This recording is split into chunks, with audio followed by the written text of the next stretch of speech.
To understand the foundations of free market capitalism, one must journey back to a time when society's central questions shifted from the divine rights of kings and the rigidity of feudal orders to the freedom of the individual and the capacity of ordinary people to shape their own destinies. The roots of free market capitalism are deeply entwined with the intellectual upheaval of the Enlightenment, a period when philosophers, economists, and reformers began to envision a society built on liberty, reason, and progress. This vision, known as classical liberalism, would become the bedrock upon which modern market economies rest. Classical liberalism, as scholars describe it, was forged in the crucible of 17th and 18th century Europe. Influenced by the Protestant Reformation and the rise of the European middle class, its proponents advanced a new philosophy that emphasized inherent individual rights, life, liberty, and property, while insisting that governments remain limited and accountable to those they governed. The right to revolt against governments that failed to protect these rights was not just a theoretical ideal, but a practical doctrine that inspired revolutions and reforms across Europe and North America. The Glorious Revolution in England, for example, marked a turning point, signaling the ascendancy of individual rights and the principle that rulers were subject to law and reason, not merely to tradition or divine sanction. Among the leading thinkers of this tradition, John Locke stands out for his arguments regarding individual liberty and property rights. Locke contended that people are born with natural rights and that property arises from one's labor and ingenuity. This idea that property is not a privilege granted by the sovereign, but a fundamental right, became a cornerstone of classical liberal thought. In Locke's framework, the legitimacy of government rested on its ability to safeguard these rights, and any authority that failed in this duty risked forfeiting its claim to rule. While Locke established the philosophical groundwork, Adam Smith extended these ideas into the realm of economics. Smith's analysis of markets and exchange introduced the concept that voluntary interactions among self-interested individuals could generate outcomes beneficial to society as a whole. The so-called invisible hand was not a mystical force, but a metaphor for the way decentralized decisions, guided by prices and competition, could produce order and prosperity without central direction. Smith's insights laid the foundation for what is now called free market capitalism, a system in which private actors own and control property, production, and exchange are driven by voluntary agreements, and prices are set by the interplay of supply and demand. At the heart of this system lies the principle of individual liberty. Classical liberalism, as the philosophy of freedom, insists that each person should be free to pursue their own interests, provided they do not infringe on the rights of others. This insistence on liberty is not merely political but economic as well. The freedom to choose one's occupation, to buy and sell, to innovate and compete, these are seen as essential components of a flourishing society. The term liberalism itself, rooted in the Latin liber, meaning free, reflects this deep commitment to personal autonomy. Another pillar of free market capitalism is private property. The ability to own, control, and exchange property is not simply a matter of legal convenience. It is viewed as a necessary condition for economic development and social order. Private property provides individuals with both the incentive and the security to improve their circumstances, take risks, and plan for the future. In the absence of secure property rights, classical liberals argued, economic activity would be stifled by uncertainty and arbitrary interference. Voluntary exchange is a third, equally vital element. In a free market, transactions occur only when all parties consent and expect a benefit. This voluntary nature of exchange distinguishes market economies from those based on command or coercion. When individuals are free to trade, they allocate resources according to their own knowledge and preferences, leading, in theory, to more efficient and effective outcomes. The belief that voluntary exchange produces optimal results for society is a hallmark of classical liberal economic thought. Self-interest, often maligned in other traditions, is recast within free market philosophy as a productive force. Rather than viewing the pursuit of personal gain as a vice, thinkers like Smith argued that when channeled through the institutions of private property and voluntary exchange, self-interest becomes a mechanism for social benefit.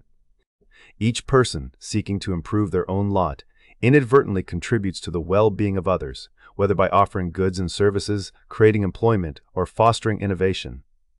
This dynamic is most visible in the market process itself, where competition among sellers and buyers drives efficiency and improvement. The role of government in this framework is deliberately circumscribed. Classical liberals contended that the primary function of the state is to protect individual rights, to uphold contracts, defend property, and ensure personal security. Any expansion of government beyond these narrow bounds was seen as a potential threat to liberty and a distortion of the market's natural order.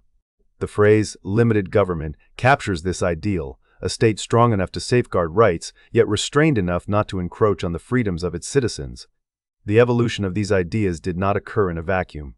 The emergence of free market capitalism was closely linked to historical developments such as the rise of the European middle class and the rapid economic growth that followed the Enlightenment.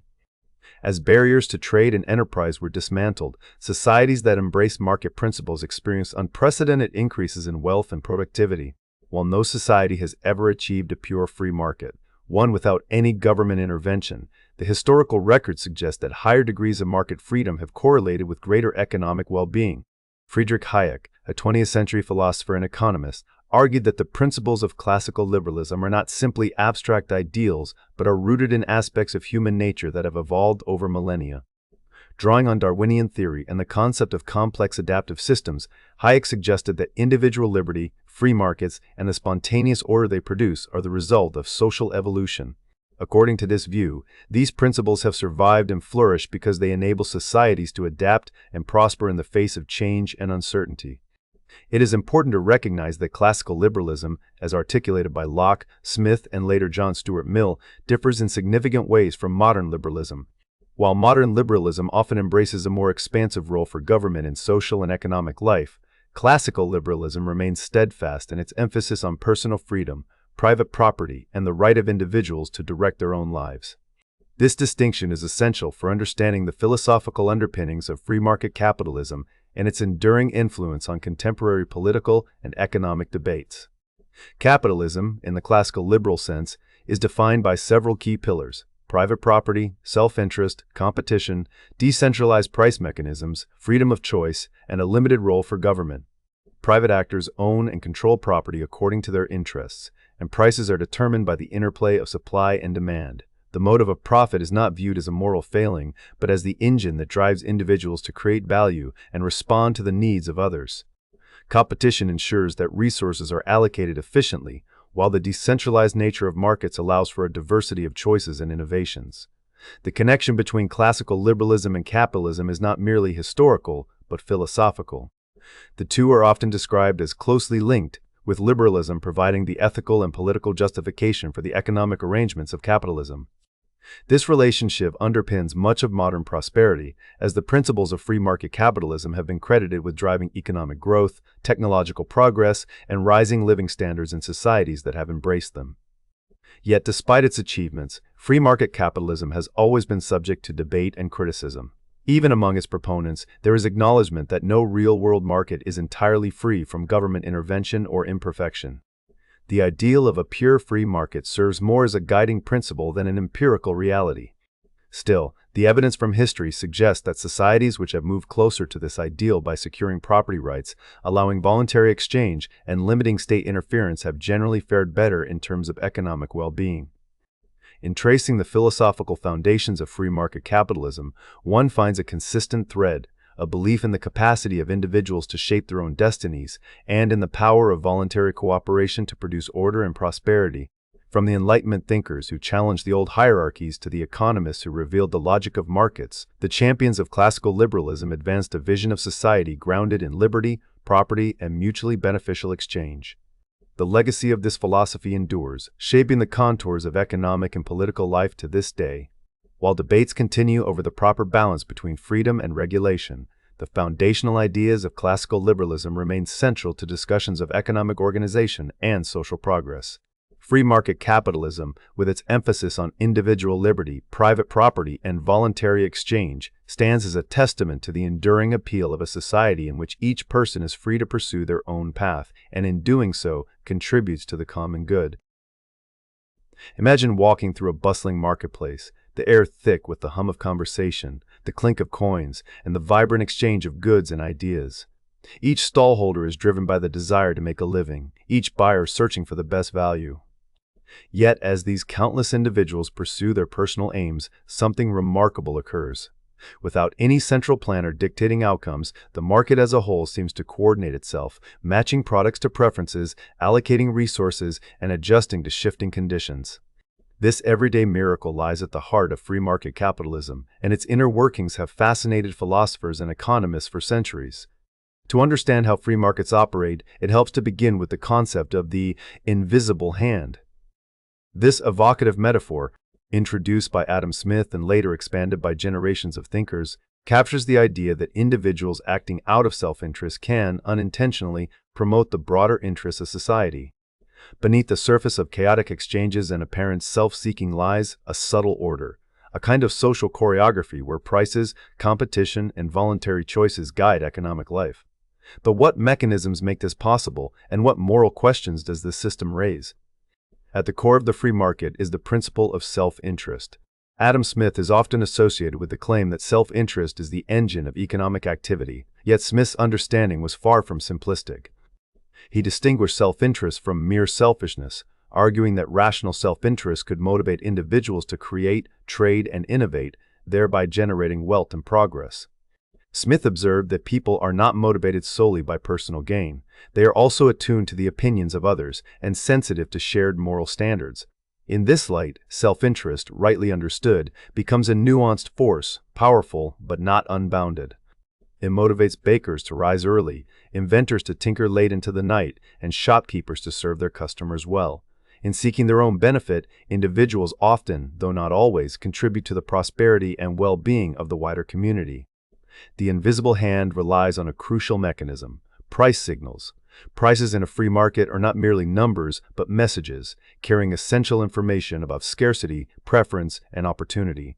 When the price of a good rises, it signals that demand is outstripping supply, encouraging producers to make more, entrepreneurs to seek alternatives, and consumers to economize. When prices fall, the message is reversed. Each price reflects a vast web of individual decisions, transmitting knowledge that no single authority could possibly gather or process. The Austrian economist Friedrich Hayek argued that this decentralized communication system is what allows markets to coordinate the actions of millions of people, each with their own dispersed fragments of information. To see how this works in practice, consider a sudden frost that destroys part of the orange crop. The resulting scarcity pushes up the price of oranges. Shoppers, noticing the higher cost, may buy fewer oranges or switch to other fruits. Farmers, observing the profit opportunity, may plant more orange trees next year. Investors might fund new irrigation systems to guard against future losses. Without any government decree or central plan, the market responds dynamically, reallocating resources to where they are most valued. It is through such price signals, rising and falling in response to myriad factors, that free markets adjust to changes, reward ingenuity, and penalize waste. Competition is another pillar of the free market system.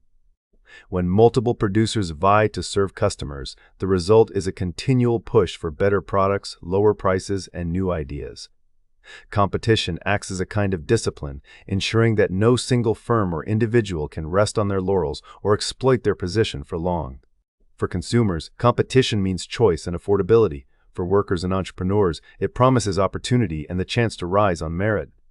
Economists have found that competition enhances efficiency and allocative effectiveness, propelling economic growth and raising living standards over time. The benefits of competition are not confined to abstract theory. They are felt in the diversity of goods and services on offer, in the steady march of innovation, and in the resilience of economies that can adapt to shocks. A competitive environment encourages not only the creation of wealth, but also its diffusion, offering pathways for small businesses, workers, and new entrants to participate in the market. In this sense, competition can be seen as a public good essential for a healthy and dynamic society. Yet, the elegance of these mechanisms does not resolve the moral questions that surround free market outcomes. At its best, the market system is praised for its efficiency, its ability to maximize output and harness human creativity. But is efficiency enough? Critics have long argued that markets, left to their own devices, may reward not virtue but luck, cunning, or brute economic power. Debates over fairness, justice, and the proper limits of market outcomes are as old as capitalism itself. One strand of philosophical debate centers on the morality of self-interest. While Smith and his intellectual descendants emphasized that self-interest could be reconciled with social benefit, others have warned that the pursuit of gain can become an end in itself, eroding higher moral values.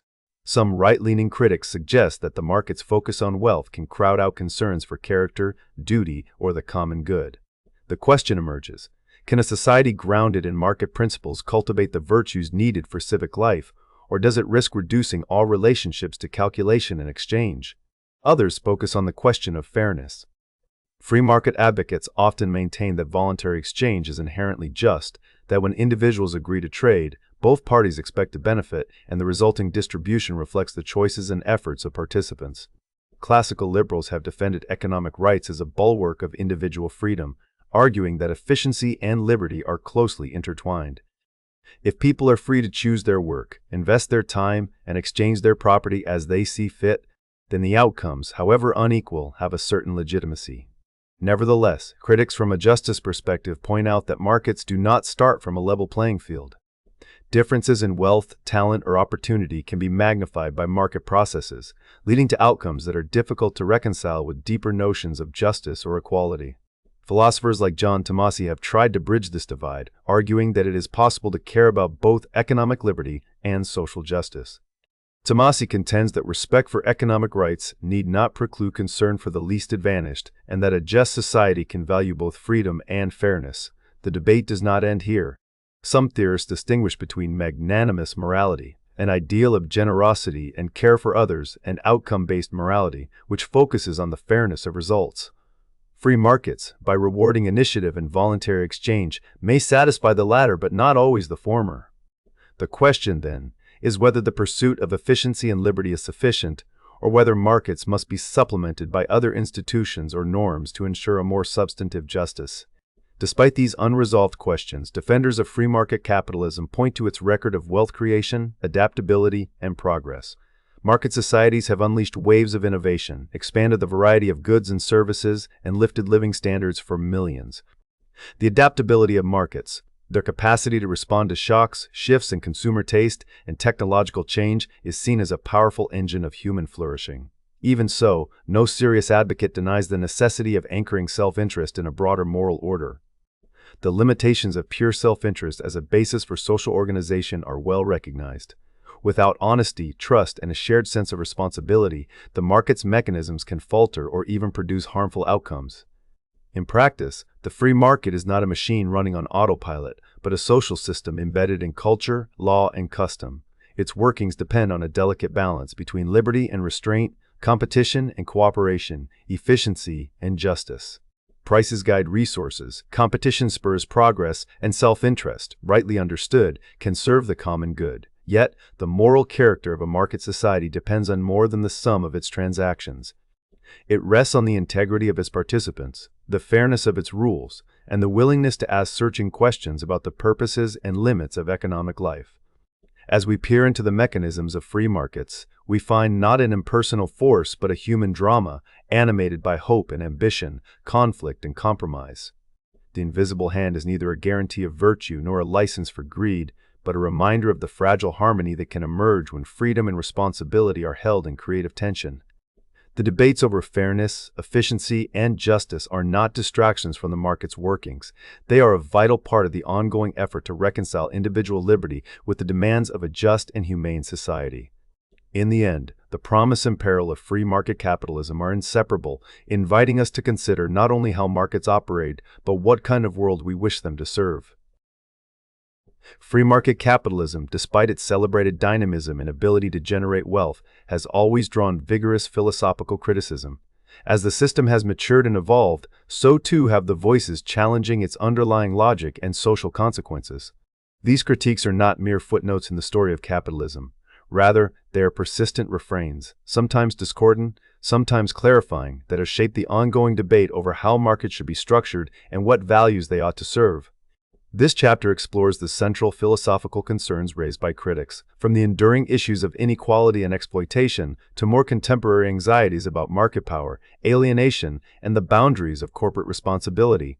At the heart of many critiques lies the question of inequality. Critics argue that while free markets may produce overall prosperity, they do not ensure that the resulting wealth is distributed fairly or even tolerably.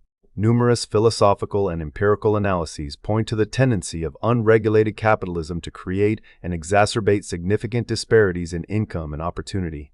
Some defenders of the market system respond that inequality is a necessary byproduct of freedom and merit, If people are to be rewarded for effort, risk, or innovation, differences in wealth are inevitable. Critics, especially those influenced by socialist traditions, countered that the scale of inequality generated by capitalism is not simply a matter of differing talents or ambitions.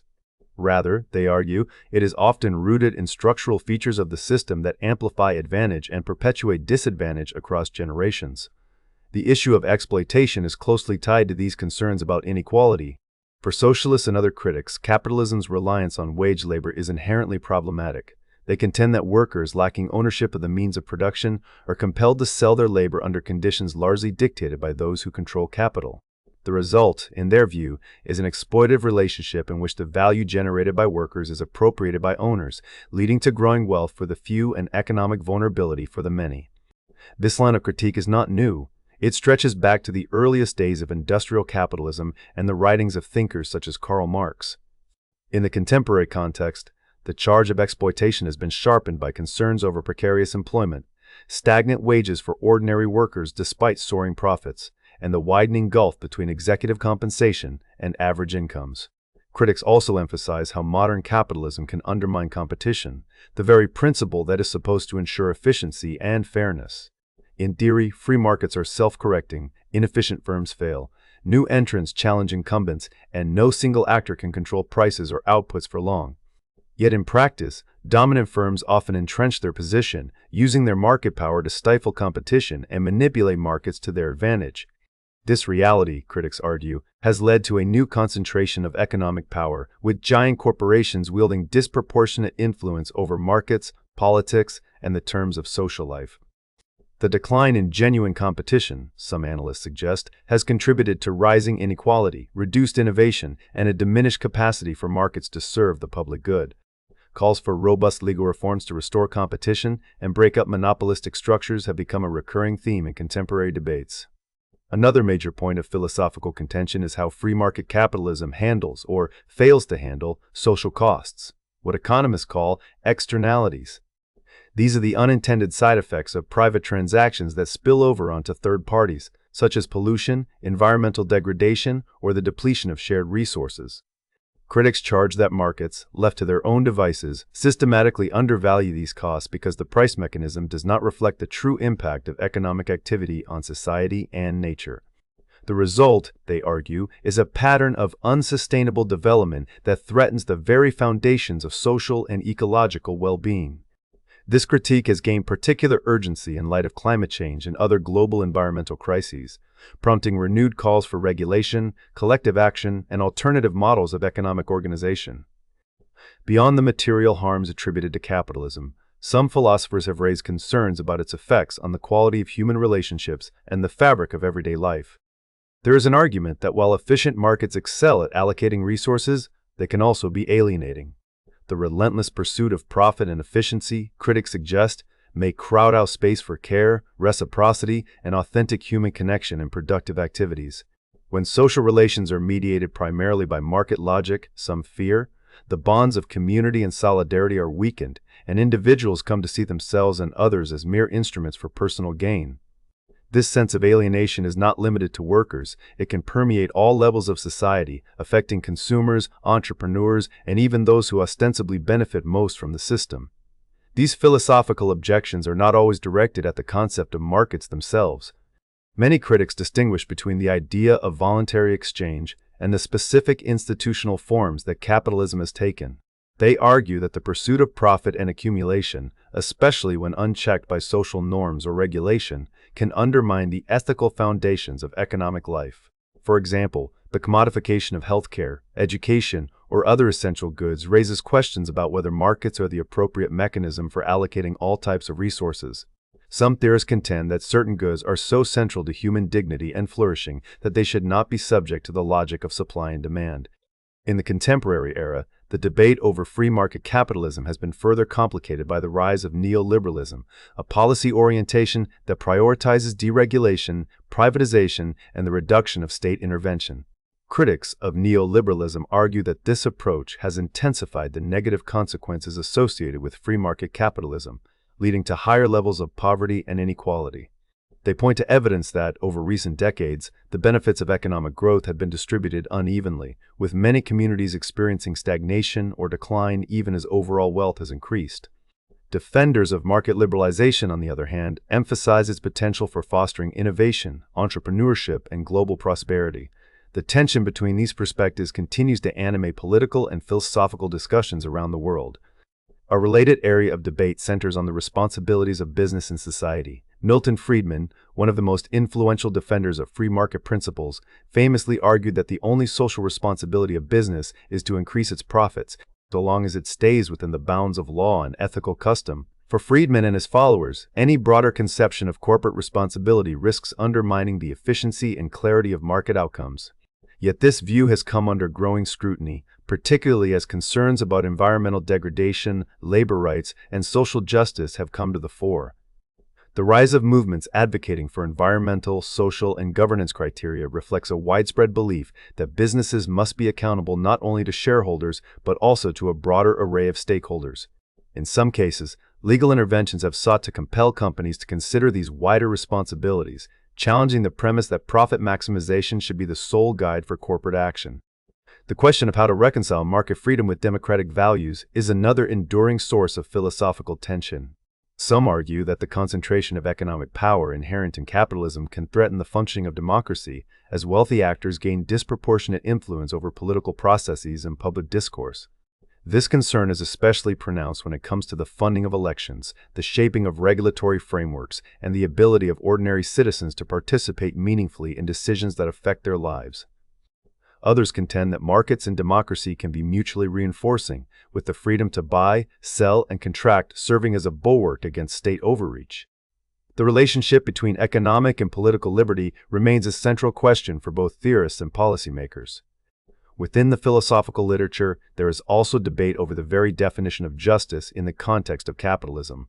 Some theorists argue that justice requires a more equal distribution of resources and opportunities, while others maintain that justice is best understood in terms of respecting individual rights and voluntary agreements. This disagreement underpins many of the practical disputes over taxation, welfare, and the regulation of business. The distinction between inequality and total equality is often invoked. Critics may see wealth inequality as a social ill, even if they do not advocate complete leveling. Supporters of free markets, by contrast, may accept inequality as an acceptable or even desirable outcome, provided that the rules of the game are fair and that everyone has a chance to participate. There are also deep philosophical disagreements about the purpose and limits of markets.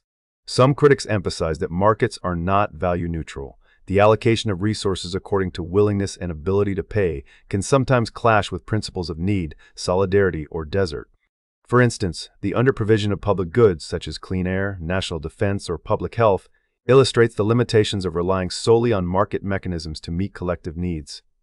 Information failures, instability, and the tendency toward boom and bust cycles are further criticisms that have been leveled at the system, suggesting that markets alone cannot always ensure stability or rational outcomes. Contemporary discussions often return to the question of sustainability. Critics of capitalism argue that its emphasis on growth and consumption is fundamentally at odds with the finite nature of ecological systems. The commodification of nature, they say, leads to the overexploitation of resources and the marginalization of those whose livelihoods depend on the health of the environment. Defenders of the market, in response, sometimes claim that innovation and entrepreneurship, spurred by the profit motive, can generate solutions to environmental challenges. But the evidence on whether this is sufficient remains contested. As these debates have unfolded, philosophers, economists, and policymakers have sought to adapt and refine the theory and practice of free market capitalism. Some advocate for targeted interventions to address market failures, reduce inequality, and protect vulnerable groups, arguing that markets function best when embedded within robust legal and social frameworks. Others push for more radical alternatives, drawing inspiration from socialist or collectivist traditions that emphasize cooperation, shared ownership, and economic democracy. Still others seek to reconcile the moral intuitions underlying both approaches, exploring hybrid systems that blend market mechanisms with strong protections for human dignity and collective welfare. Throughout its history, capitalism has proven remarkably adaptable, evolving in response to critique and crisis alike. Its defenders acknowledge the need for rules, oversight, and a moral compass, even as they insist on the creative power of market freedom. Its critics, meanwhile, continue to probe its boundaries, question its assumptions, and imagine new possibilities for organizing economic life. The tension between liberty and equality, competition and care, efficiency and justice is unlikely to be resolved once and for all. Instead, it remains the central drama of modern political philosophy. A debate that shapes not only our economies, but our understanding of what it means to live well together in a complex and changing world. In the end, the critiques and contemporary debates surrounding free market capitalism are not just theoretical exercises, but living conversations that inform how societies choose to balance market freedom with social responsibility. The story of capitalism, like the markets themselves, is unfinished, subject to revision, reinvention, and the enduring challenge of reconciling individual aspirations with the common good.